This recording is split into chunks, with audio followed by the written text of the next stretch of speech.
The wrangle concerns these Japanese-built bogies, 52 of which have been delivered, and the size of the welds for the particular duties they must perform.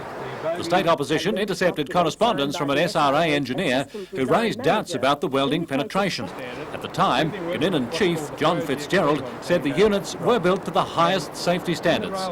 Now, University of Sydney tests confirm that the work is satisfactory, and according to Transport Minister Sheehan, the SRA engineer concerned agrees with the findings. A spokesman for Convertible said today the firm is happy its engineering integrity has been confirmed and that the company never doubted its specification complied with relevant standards. The Transport Minister was critical of the opposition, saying it had no transport policy of its own and is fond of attacking the Tangara project. Mr Sheehan said Tangara is the most advanced train in the world. Convertible has been contracted to supply 450 cars over 9 years at a cost of $530 million.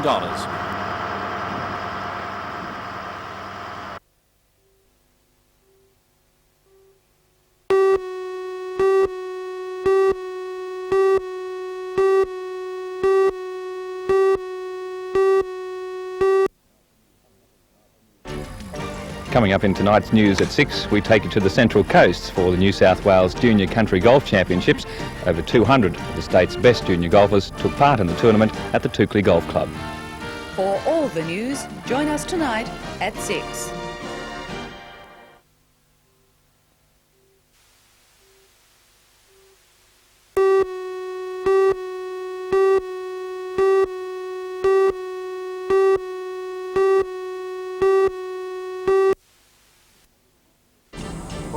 The popularity of convertible cars is on the increase again with the arrival of the hot summer months. A local firm at Belmont is now catering for custom-made facelifts, transforming old vehicles to new. For all the news, join us tonight at 6.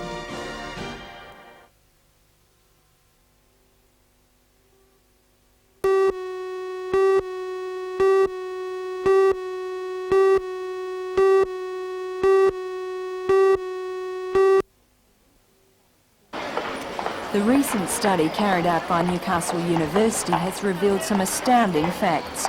Women in the Hunter are 95% more likely to die of heart disease than their Perth counterparts, while Hunter men are 44% more at risk than Perth males.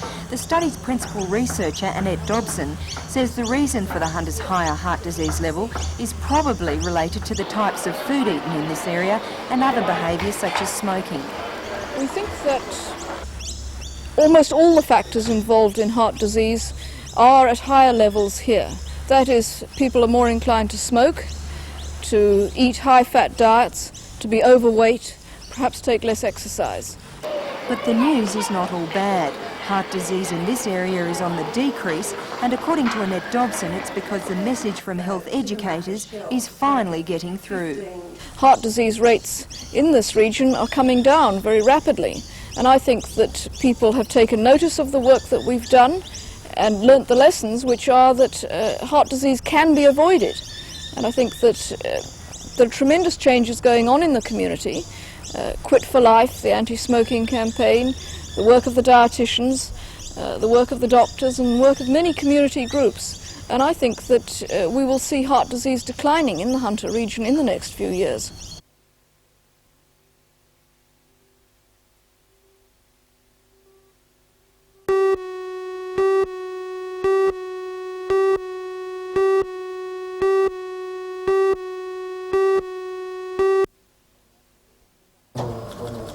Most of us remember only too well Noel Bird's story.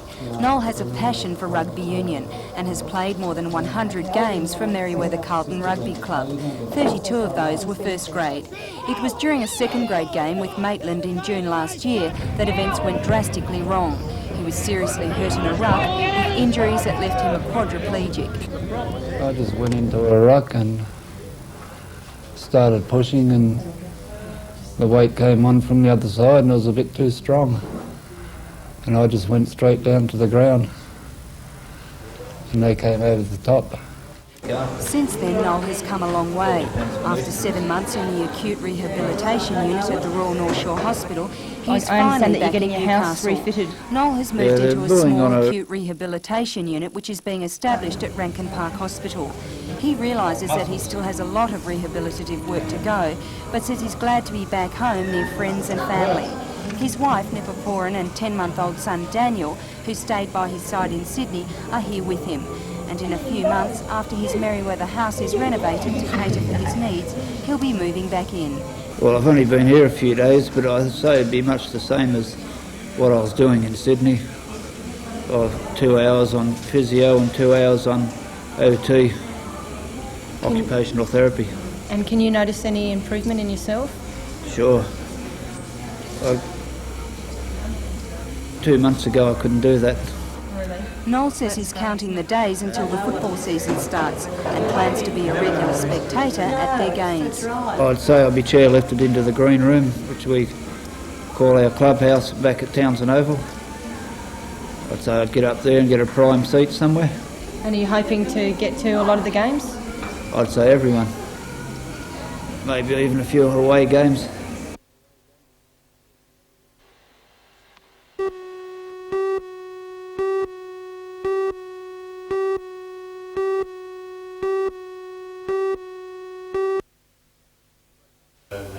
Drayton's family winery is one of many in the valley with large cellar areas but few bottles.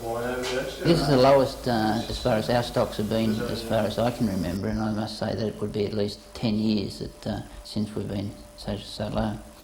But while in most businesses empty space signifies trouble, Trevor Drayton says in this case it's because things have been too good. There's been a tremendous increase in demand for Hunter Valley wines in the last couple of years, and especially at our company, and one of the reasons is that we've had 3 extremely good years in terms of quality. Our vintages have been good, the flavour's been good, the quality's been outstanding, and as a result of that the demand's increased and it's snowballed through the system.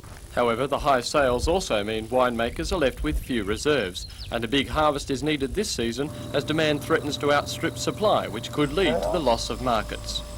As far as our stocks are concerned, all it means is that we will be selling wines at a much younger age. The wines that we're running short of are wines that we've been storing in these underground cellars for a few years, and we'll just have to bring vintages on it when we prefer not to. What are you hoping for in the next 3 weeks? Well, we'd just like to see some fine weather. We don't like to see it too hot, but days in the low 30s or mid 30s would be what we would need, and at least 4 or 5 weeks of that sort of weather. Certainly we don't need any more rain at this stage.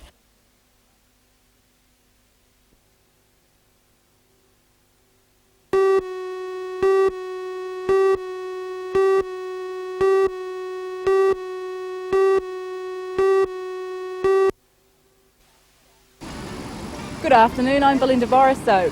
More than 130 people left Nobbys Beach at Newcastle this morning for a 200-kilometre trek along the coastline to Sydney. We'll bring you a full report on that tonight.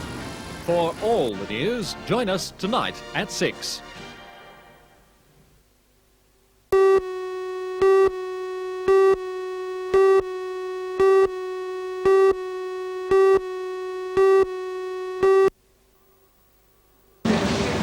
The New South Wales Nurses Association says its case arguing for professional rates of pay for all registered nurses was thrown out of the Industrial Commission last month. The Commission ruled the association had no case to argue for increased wage rates for hospital-trained staff. However, it could argue for professional rates of pay for tertiary qualified nurses. That could mean an $18 a week wage difference in first-year earnings and a $100 a week pay difference after 8 years.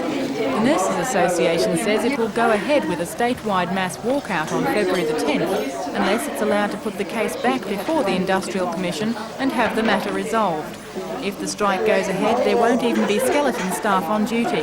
Only intensive care and neonatal intensive care wards will be manned. Accident and emergency wards will not. The state government is supporting the principle of professional rates of pay for nurses and wants no disparity in earnings between nurses trained in hospitals and colleges.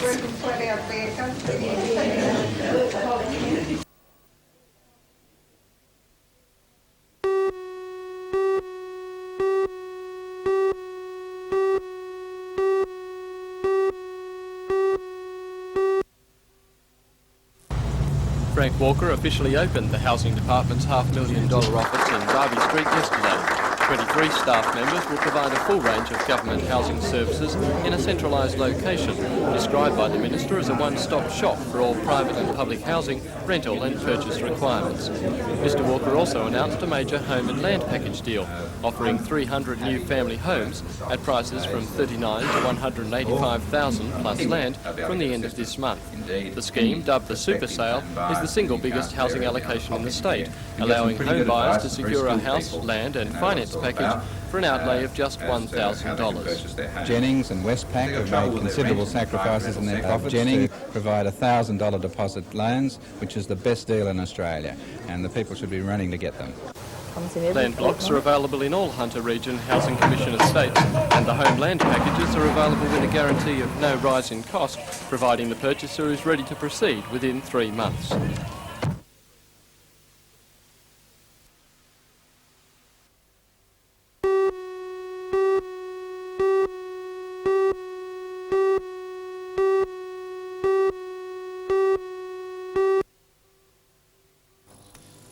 The 22 doctors in the Northumberland area, which incorporates Kurri Kurri and Cessnock, met last night to decide whether to support their representatives in the Rural Doctors Association. On Saturday, the association voted to reject the government's proposal of a $34.50 call-out fee plus a $2.50 an hour on-call rate.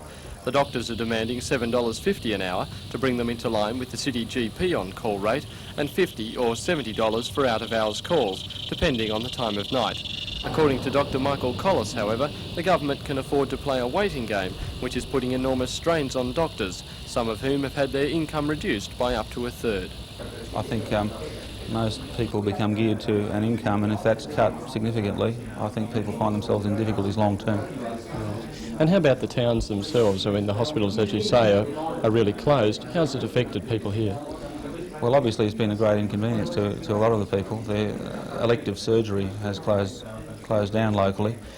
The rest of the health system in New South Wales is pretty stressed, and to some extent there's been difficulty, I think, absorbing the amount of work that we've been creating by sending it on.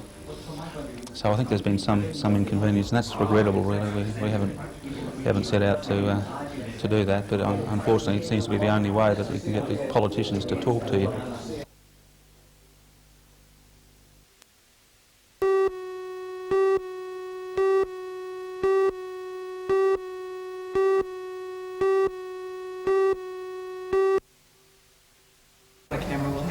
The Hunter Native Animal Trust began 10 years ago to help save some of our disappearing Indigenous fauna. Under the umbrella of the National Parks and Wildlife Service, the group now plays an important role in recovering and caring for animals which have been orphaned or injured. The group is currently nursing 27 native animals which are fostered out to specially trained members. Meetings are held once a month at the Shortland Wetland Centre to report on their progress and discuss care programs, although the animals themselves seem little interested in the formalities. According to Trust President Pat Barnes, the hardest part in taking an animal is letting go when it's time for it to return to the wild. These animals always remain property of the Crown, and if they're capable of being released, that's what has to happen to them, and they have to have a veterinary certificate to say that they're unable to live on their own. Pat Barnes says the group now needs more helpers to expand its work. Well, they're trying to achieve more help for injured and orphaned native fauna within the Hunter region. That's by having people who will rescue them for us, bring them into qualified or experienced carers, and then having the capacity to release them back into the wild when they're capable of being released.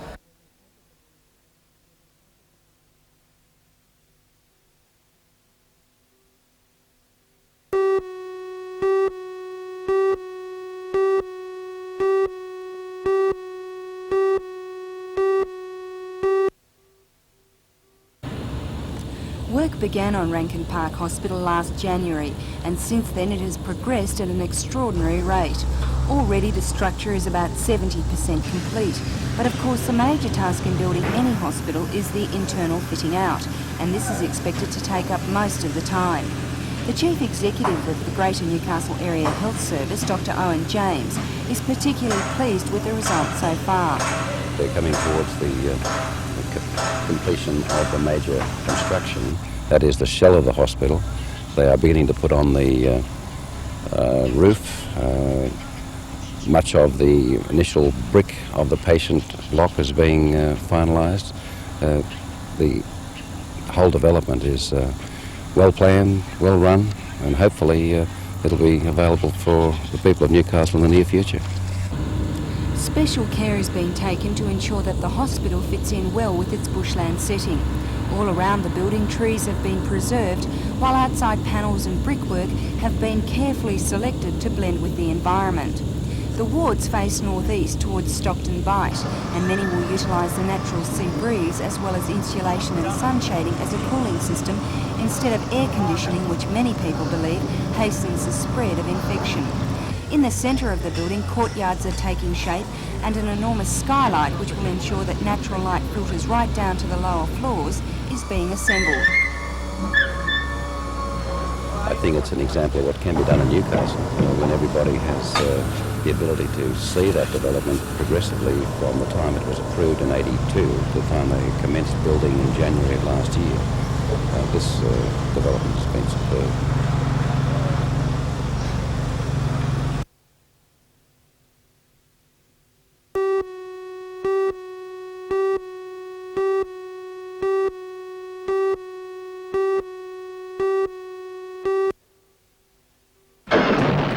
For local veterans who were prisoners of war during the construction of the Burma to Siam railway line, today was one of memories. A special luncheon was held in Newcastle to say thanks to the medical officer and orderly who helped get the soldiers back home safe and well. For all the news, join us tonight at 6.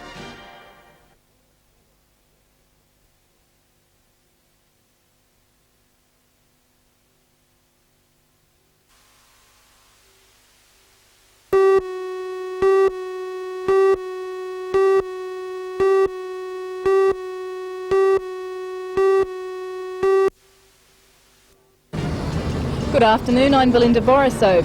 Prostitution in Islington was one of the main issues discussed today during a visit to Newcastle by Police Minister George Petullo.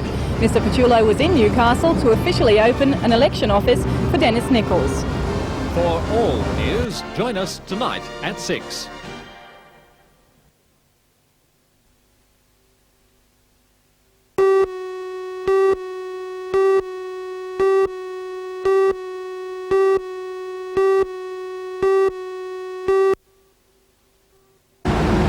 By day, Maitland Road at Islington looks innocent enough, but by night, some residents say Islington's no angel.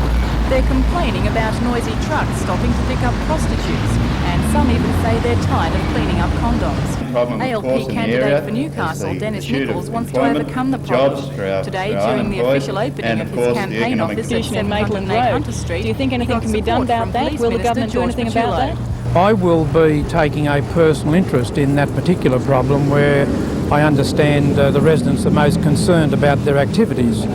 I can also say that I have placed before the Premier the need to look at new laws which will ensure that street prostitution is controlled and there won't be any cause for concern from the public. How long before we could see such laws implemented? Well, I'm discussing those laws with the Premier now. I would suggest the next session of Parliament should see some changes in the current Prostitution Act.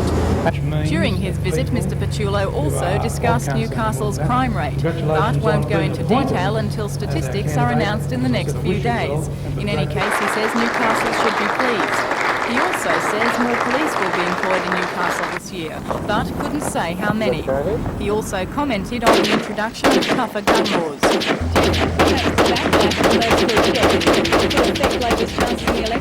Look, the public will have to make up its mind. It has been crying out for more law and order, for greater protection. Can't have it both ways.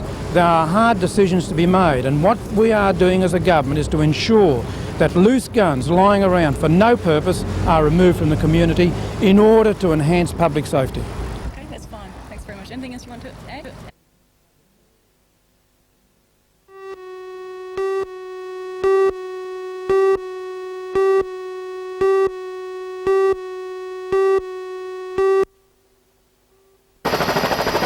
Throughout the year, and particularly in the summer months, hundreds of recreational boaters take to the coastal waters of New South Wales. If they get into difficulty, they radio for help, but who they call is now a bone of contention at Port Stephens. While the water police are the official government rescue body, it's often volunteer radio operators who take the distress calls. However, no one organisation controls the volunteer services. The Volunteer Coastal Patrol, based at the Inner Lighthouse site at Mossel Bay, says the existence of two groups in the area confuses boaters and could lead to a tragedy. Regional Commander Peter Dawson. I think that the danger that we're looking at is that we get into a position where we've got two groups without a standard set of rules, regulation and methodology, all looking at a problem at the one time, and that in itself can lead to danger under all sorts of circumstances. The Port Stephens Volunteer Coast Guard doesn't agree. The Coast Guard operates out of a base at Fingal Bay, and according to Station Officer Charlie Casey, the community is best served by maintaining its autonomy. I don't think it could be served better, because through the Christmas holidays, when all the boaties are on the water, it definitely needs to rescue organisation in Port Stephens. The amount of calls that come in, I don't think one organisation could handle it.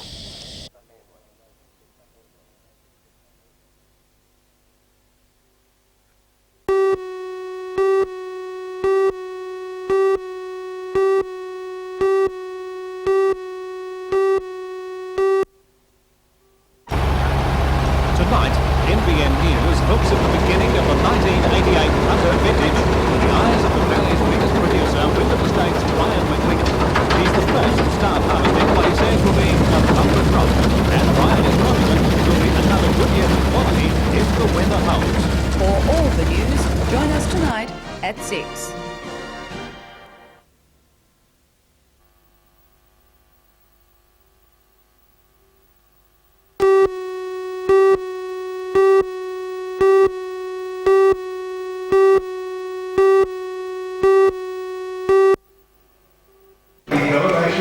In tonight's news, as a lead-up to the Bicentenary celebrations, Coles stores throughout the state are giving customers a taste of Colonial shopping.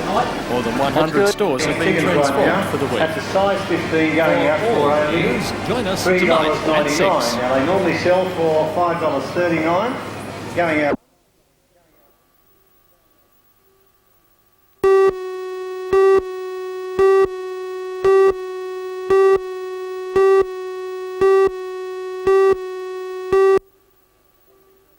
Convict number 3011. Would you go to the checkouts? Convict number 3011.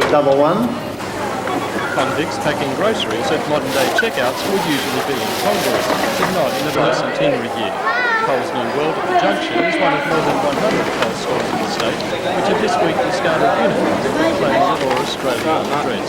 As a bicentennial promotion, the stores are competing for the best displays and costumes. Winners will gain part of $2,000 in prize money for their social clubs.